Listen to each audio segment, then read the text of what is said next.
What's up, guys? It's Jerry here.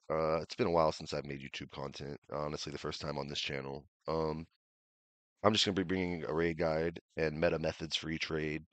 I'm gonna be using mid-tier gear for Cox and Chambers of Secret, and I'm gonna be using BIS for TOB and GOF, Goblet of Fire. Being that in TOB and Goblet of Fire, I'm gonna try to speed up for the content purposes, and also this I'm gonna use the same methods no matter what gear I use. In COX and COS, I have two different methods, but I'm mainly pointing to showing what the mid-tier, low-tier method is.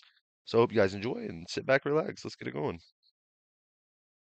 All right, first raid we're going to be going over, of course, is COX. The first boss in COX is Tecton.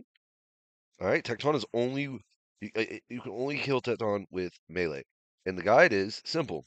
When he does a hit, stand under him. As soon as he finishes his hit, you can hit him, and he won't do take no damage from him. If you have Soul Split, you typically out DPS his healing. And you just want him to proc. I don't think he's going to proc this time. Sometimes he'll proc right here. There it is. All right, when he procs this, it means you cannot damage him. He's going to sharpen up his sword or whatever. All you got to do is stand right here, and you'll dodge all the flames until he's done. It takes about 10 seconds. All right, after the 10 seconds is over, after those 10 seconds, you just come right here and finish him off. Then the next room is Vasa. Vasa's weak to range. A lot of people tend to try to skip this little teleporting phase from Vasa. But it doesn't really change anything because you can't damage him until after he does that. See, as I didn't even show up any hits from that bolt I shot. I'm trying to use mid-tier gear as best as I can. That's why I'm using Void Aura and stuff, so I can try to get around to where you guys are. Because I know the typical player isn't in full BIS. And you just want to dodge the rocks, as you can see. And that's pretty much it for Vasa. All right, next is Vanguards. Vanguards, you want to do one at a time. The first one is melee, second one is magic, and the third one is range. You can use any style on them. That doesn't matter, but that's just the order in which they hit. So you want to play melee against this one, mage against this one, and range against this one. All right, next is mutadiles. And this is where you're going to get your points. With mutadiles, you want to try to let them eat because the mutadiles will go and eat and restore their HP. And that's the way you're going to end up hitting the 20k threshold because I have best like BIS pet and BIS cape for raid point boost. And in this raid only, I can barely get to the threshold sometimes. That's why you got to let them eat. See, he's going to come over here and he's going to let him eat. As you can see, he's still eating. He just ate 3 times and I got a 30k point boost. So that's good. Now with the big one, usually this is where you're going to start off standing. You don't want to stand in front of him though. Because if you stand in front of him and you block his path, he won't walk. He'll just delay. You won't be able to hit him at all and he'll stay the same HP. You can do that for speed runs, but I do not recommend it. It takes an extra 30 seconds or so to let him eat like that. See, he's trying to move. Let him move and he'll go eat. And he'll eat 3 or 4 times sometimes. So he's basically the reason you'll hit the 20k, the 200k. As you can see, he's eating now. I just got him down to about 10% health and he started eating. And the cool thing about this one, the big Mutadile, is you can damage him while he eats after he eats the first time. The first time he's eating, you can't damage him until he's done. But after that, you can damage him while he's eating. Sorry in the last clip if you hear my daughter, but daddy first. Anyway, Vespula is the last one of the little quad right there until you get to Ohm. And you don't even have to kill Vespula. All you have to do is lure her and then kill the portal. So you got to come to this side, hit her once, then come to the corner, then walk her this way. And then come right here to this corner. When she's moved like that, you can go right to the spot where you can hit the portal and she can't touch you. So you're good, as you can see. Now she can't hit you, and all you have to do is kill the portal, and when the portal dies, she dies. And then we have Ohm, the last boss. Okay, Ohm, for people who don't have the raid point boosts and stuff, I could just kill the head. I've already hit the 200k, which is a 20% threshold that the server itself has on the max cap for raids. Um, if you don't have 200k and you don't think you're going to hit 200k from the head, you can also kill the hands. It's still just like regular '07 melee hand, mage hand, as you can see. Well, misclicked his big ass head and mage hand. So you can still hit your 200K. And that's it for COX, bro. Let's see if we pull anything. Oh, nothing. Next up is TOB. TOB, aka Theater of Blood, is honestly, for the longest time, it was my favorite raid. Being that on this server, it's very solo friendly. As you can see, she just shot red out. When she shoots red out, you want to dodge it. And when you hit a certain HP threshold, you'll get to these spiders. As you can see, that's what makes this solo friendly. I stopped that spider just by walking in its path. Now, when other spiders spawn, they will get stuck behind it, and she won't be able to heal up, meaning faster times, and I don't have to freeze the spiders or kill the spiders. As you can see, now try to block this one. Sometimes you will fail, and that's just a given. I mean, it's just how the server is.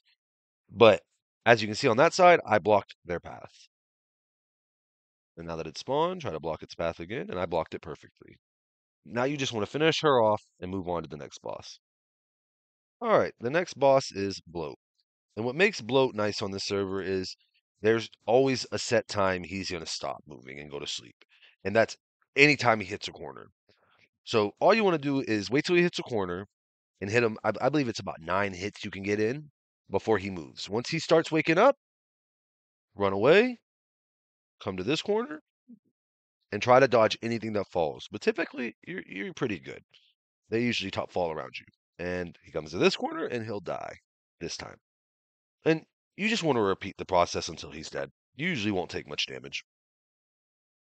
All right, this is the room a lot of people have problems with. Nilo's, honestly, this is my favorite room, and this is why I tell everybody my biggest advice on the server is do not focus on just one style.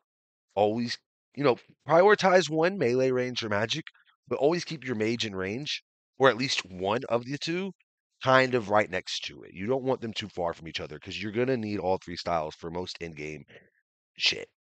So Nilo's on here. You just gotta pray what they're using, and you gotta switch. It's simple. But on here, there's a rhythm to it. It's typically every 2 hits. I like to switch combat styles.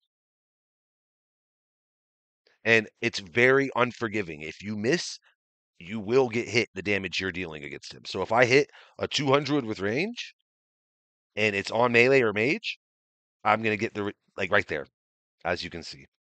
I had to show you a little example. I hit him a 200 with mage when he was praying and moved on to magic, and I got dealt the damage back. So I understand why people don't like this room, but after you do it for a while, you'll get into the rhythm.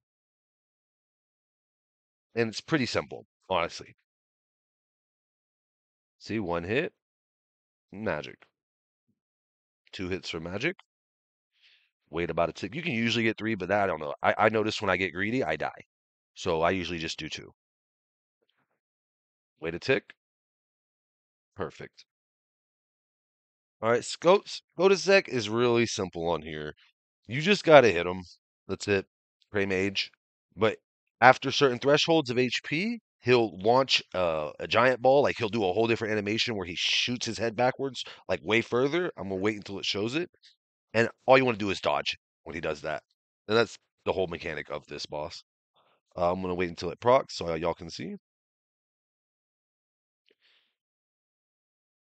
Oh, I missed it. But that's all you want to do. He just yeets a big old ball of energy at you, and you just want to dodge that one ball. For the most part, he does it 2 to 3 times per phase, so just dodge that ball. Trying to let him get down a little bit so he can do it.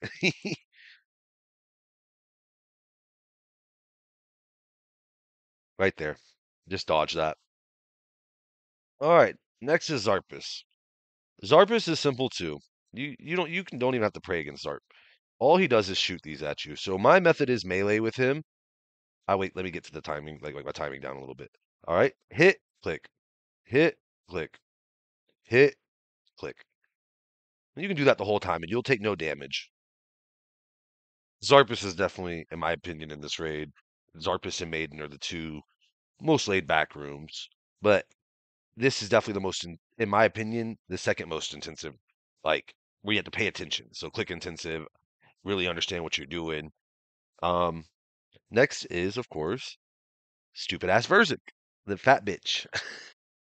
Now, with Verzik, you don't even have to grab a Dawnbringer or anything. You don't need any of that.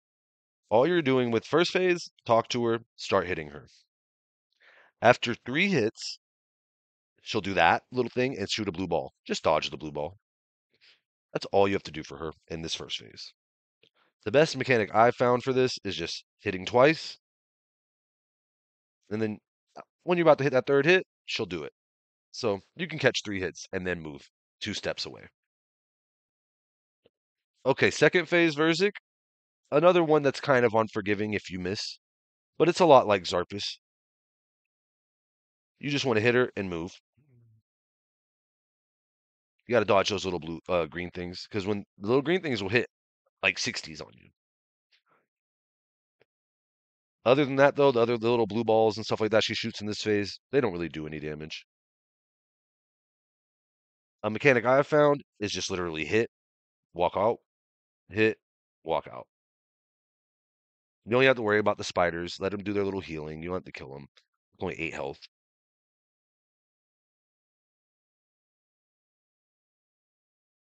Then final phase, congratulations, raid's done. She shouldn't be able to really do much damage to you. You can just pray mage, and she doesn't barely hit in this phase. She kind of just gets stuck. But that's the beauty of this raid on this server. We catered it so people could solo better. Let's just hope we get a purple. Purple, please. Aw, nope, not today, boys. Well, boys, that was the guide for TOB and COX. I'm gonna make a separate video and show you a guide for Chambers of Secrets and Goblet of Fire. Hope you guys enjoyed, and yeah, until next time.